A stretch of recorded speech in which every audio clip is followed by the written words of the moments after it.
Hey everybody. Well, I just got word that a longtime friend of mine died. His name was Eddie Dillard, and I met Eddie. Well, you know what? I'm pretty upset. So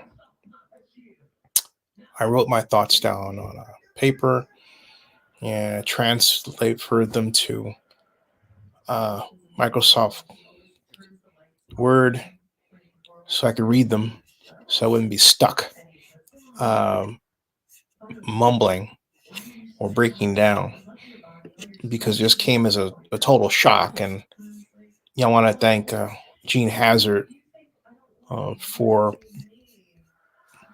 personally letting me know that Eddie passed on. Uh, I guess some people were planning something for him, and he felt it necessary to let me know about it. And but I realized I hadn't seen anything in a post or news announcement or that Eddie died, let alone anything about his story. Um, so that's not right because he's too rich of a man in terms of his focus to just be forgotten.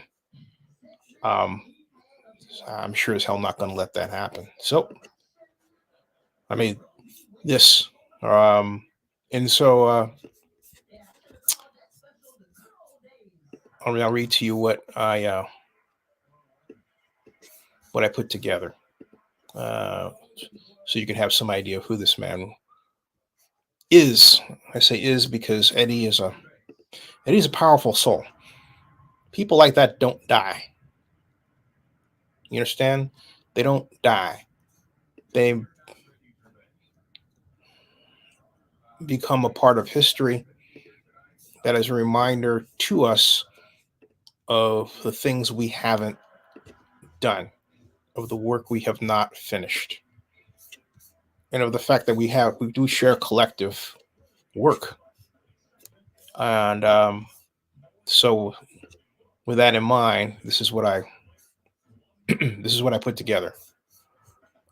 I just got word that the great Eddie Dillard, the president of the Oakland Black Board of Trade and Commerce, passed away at 76 years old. I've known Eddie since I was economic advisor to Oakland Mayor Elihu Harris between 1993 and 1996 and beyond. Eddie had one focus: making sure small black business owners, particularly contractors, got work. That was it. Eddie was a true business matchmaker before the internet. And I can say that because I knew him before the internet was created. If you were a resident in Oakland and good at ironworking, for example, or any craft of the hand useful in the built environment, Eddie would help you find work. If you were getting the stiff arm from white developers and lip service in the city of Oakland, Eddie was a visitor to the mayor's office so many times you'd think he was planning to camp out there. Eddie was truly part of the lost economic development soul of Oakland.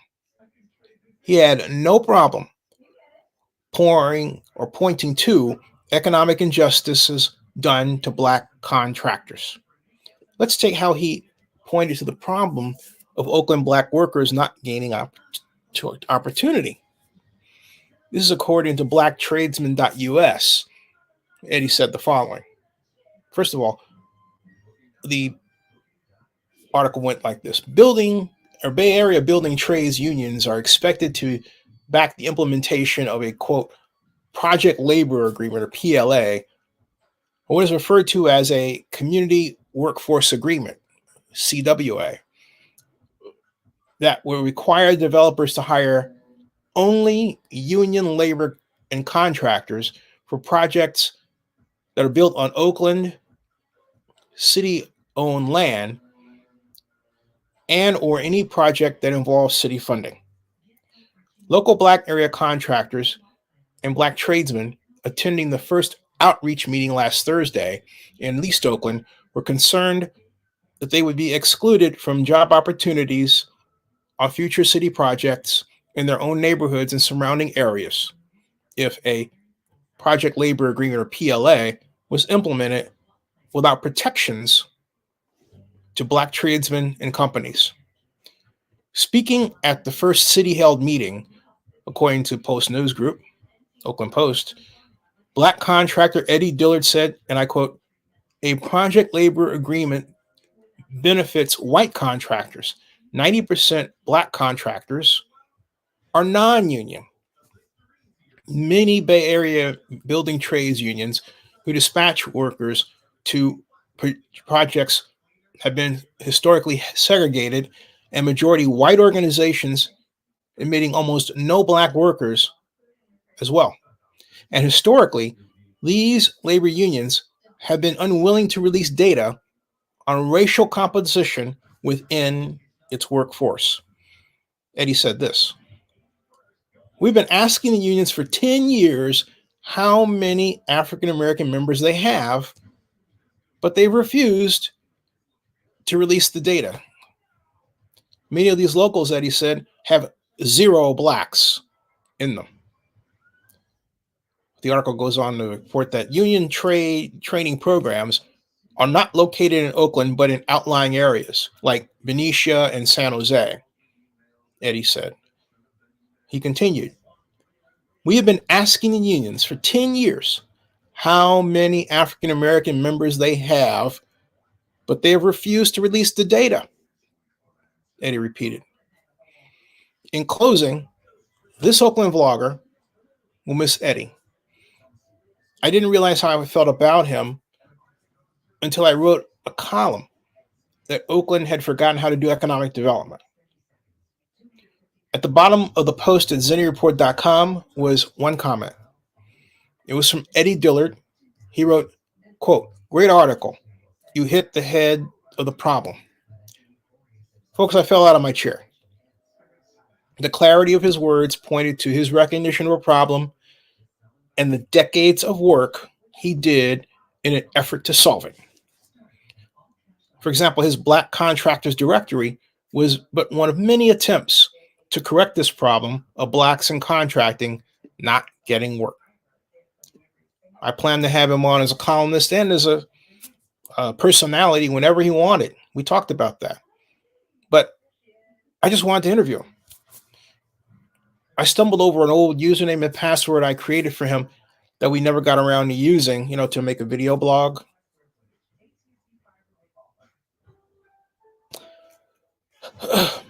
To putting him use in having him belt out his say.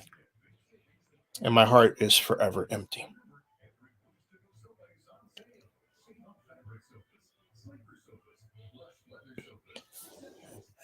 There are not a lot of Eddie Dillards anymore, folks. And yet we need them.